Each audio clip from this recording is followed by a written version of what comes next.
Hello, and welcome to our build guide for an attack-based mage character. Shatter Strike is a powerful wide area of effect ability that deals high amount of cold damage and can be specialized into repeating itself 2 times after first use. Those repeats benefit from conditional and temporary buffs applied to the first strike, which has great synergy with other Spellblade skills and passives.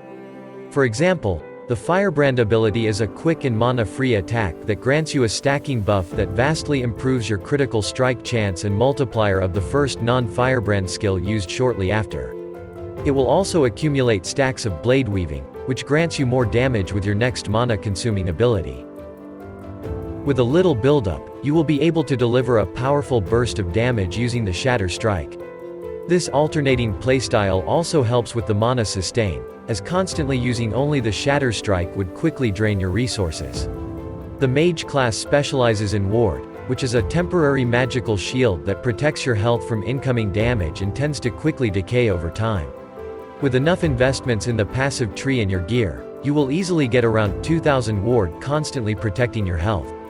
It is a bit too weak to rely only on it to stay safe, however, the combination of high Ward and health works very well, as you can recover both of them at once after getting a big hit. This build offers simply insanely high single target damage that allows you to quickly and easily farm all types of bosses and dungeons. It also retains a very good clear speed capability, as you will have enough damage to kill most rares with just a single use of Shatter Strike. In most cases, you won't even need to bother with Firebrand stacks. The combination of high health and ward makes you very durable, as you can easily recover both of them at once. It is quite easy and straightforward to gear up and doesn't need any specific unique or set items to function. For bosses and other tough encounters, it requires the constant use of 2 different skills to perform well. It is quite slow to level up, as you will need many points to synergize your skills. There are a few unique items that are highly recommended to obtain in the endgame. They provide very useful raw stats and can be upgraded even further with proper legendary potential modifiers, but they are not that important for the build mechanics. You can start it with just simple rare items instead. The Bloody Nib is a very good relic that grants all stats we would want for this build. The damage of the self-bleeding inflicted with this item is very negligible, even at a high stack count. It's a rather rare drop, but you can farm the last ruined timeline for the relic echo rewards. Strands of Souls is another hard to acquire item, as it drops only from the empowered fall of the Outcast's timeline boss encounter, but it grants tons of useful defensive modifiers. If you can't get it yet, use a rare belt with modifiers that would boost your health, cold damage, and grant ailment cleanse on potion use. Aurora's Time Glass is a very powerful amulet that allows you to cheat death on a quite low cooldown. It also boosts your endurance and ward retention, which are both very valuable defensive modifiers. You can farm it through the Age of Winter's echoes that reward amulets. Throne of Ambition is one of the strongest idols for this build. It grants tons of armor and cold damage for prolonged boss fights. To obtain it, you will need to kill the boss of the Stolen Lance timeline a few times. By improving your critical strike chance, you reduce the number of stacks required to guarantee critical strikes with Shatter Strike, thus improving your DPS output. Other than that, you should look for critical strike multiplier, flat cold damage for your attacks, and dexterity. Additional levels for your skills are useful, but not required. Attack speed is not a bad choice either, but other affixes provide much more benefits.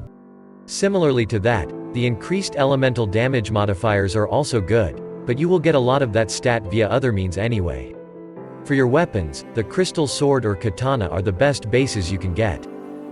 Defensively speaking, you should get as much health as possible and cap your resistances. Intelligence is also very valuable as it grants you ward retention, ward generation via Prodigy Notable, and slightly increases the damage you deal with Shatter Strike. It is recommended to get any source of health leech. Even a sealed Tier 1 affix is enough to make a huge difference overall. You might also need to obtain some modifiers for mana regeneration if you run out of mana too quickly. There are many useful defensive stats that can be found on your relics. You should look for all sorts of increased health, resistances, or ward modifiers. Offensively, there is only the increased melee elemental damage found on ornate glass idols that is worth picking up. The Mage passive tree offers some quite useful bonuses. You will need to spend some points here before you can proceed to more advanced options. We recommend putting them in the Arcanist notable, which will improve your intellect and resistances. The Warden provides you with a lot of ward retention, while Mage Flurry grants you lots of attack speed. Knowledge of Destruction is decent if you need some critical strike chance and multiplier, but the Spellblade passives should be taken first. You will spend the majority of your points in the Spellblade skill tree. The Arcane Guardian and Essence Duel will grant you ward every time you hit an enemy, while Arcane Shelding will also reduce the damage you take for 4 seconds after doing so. The Prodigy is the most important notable here in terms of defense, as it will generate an absurd amount of ward per second.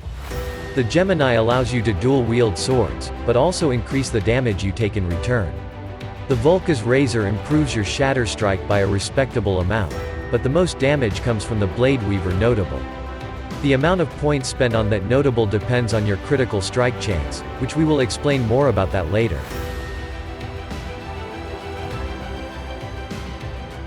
Shatter Strike is a skill granted by choosing the Spellblade Mastery. It deals cold damage in a circular area in front of you and can hit with both swings at once. The Whiteout is the most important notable here. It grants you additional repeats of this skill, which is much more powerful than simply using this skill additional times. The Cold Steel grants you an insane 240% critical strike multiplier when dual-wielding swords. It lacks critical strike chance bonuses, which we need to provide via other means. Firebrand is a quick but weak attack that deals additional fire damage in a narrow area in front of you. It costs no mana and generates valuable stacks required to buff your Shatter strike. The Illuminating Fire is the most important notable here that grants up to 36% base critical strike chance for the first skill that consumes Firebrand stacks. With more investments into critical strike chance, you will need fewer stacks to guarantee the critical strike with the Shatter strike. Adjust the aforementioned Blade Weaver notable to the minimum amount of stacks you will need to obtain that. Surge performs a swift dash that deals damage to enemies on its way. It is unlocked rather late, so you can use the Teleport skill as your main movement skill in the meantime. Surge has a slightly lower cooldown than Teleport. The Longstrider improves the travel distance of your dash, which is the main reason to ever use a movement skill. Storm Aegis and Insulation grant you a bit of ward if you hit at least one enemy with this skill. The damage it can deal is rather irrelevant, but thanks to the Storm Battery you will be able to kill weak monsters when clearing echoes. Flame Ward is a very powerful buff that drastically improves your damage and defense. While active, it grants you up to 250% increased cold damage and 70% less hit damage taken. The Frost Ward and Infusion are responsible for the massive damage buff you receive.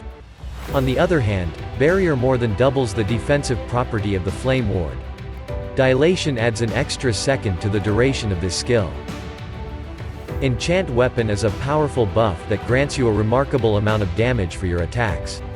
It offers everything you need: increased damage and attack speed, bonus flat damage, and it can even cleanse negative ailments. The Kindling Blade is a very useful notable that automatically triggers this skill, so you don't have to press extra buttons. The Cleansed by Elements is an optional way to cleanse ailments, but it is rather unreliable, so pick it up only if you have additional levels for this skill in your gear. All other notables are pretty straightforward at boosting your damage and attack speed when the skill is active.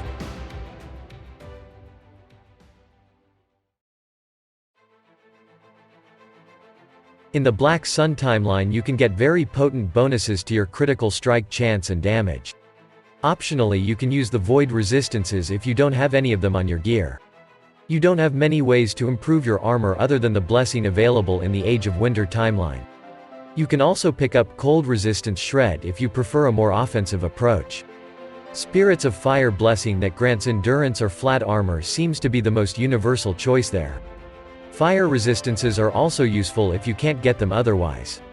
You can find many useful defensive blessings in the Reign of Dragons timeline.